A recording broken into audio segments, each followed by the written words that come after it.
Hello সবাইকে। তো আজকে আমি তোমাদের সাথে শেয়ার করতে চলেছি একটা ছোট্ট ব্লগ ভিডিও। তো আজকে ছিল আমার রিসেপশন ব্রাইড লুক।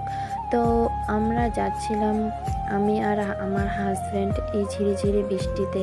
তো কাজ তো করতেই হবে। এই যে ছিল আমার ব্রাইড।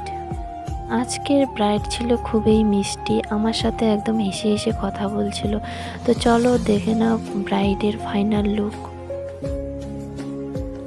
এটা ছিল ব্রাইডের ফাইনাল লুকটি কেমন হয়েছে তোমরা প্লিজ কমেন্টে জানিও। আমার কাজ যদি তোমাদের ভালো লেগে থাকে তোমরা আমার সঙ্গে কন্ট্যাক্ট করতে পারো, কন্ট্যাক্ট নাম্বার দেওয়া আছে, তোমরা ইনবক্সও করতে পারো। তো আজকের লুকটি কেমন হয়েছে তোমরা প্লিজ কমেন্টে জানিও। তো এরপর দেখা হচ্ছে আবারও একটি ছোট্ট ব্লগ ভিডিও নিয়ে। তো আজকে বাই বাই।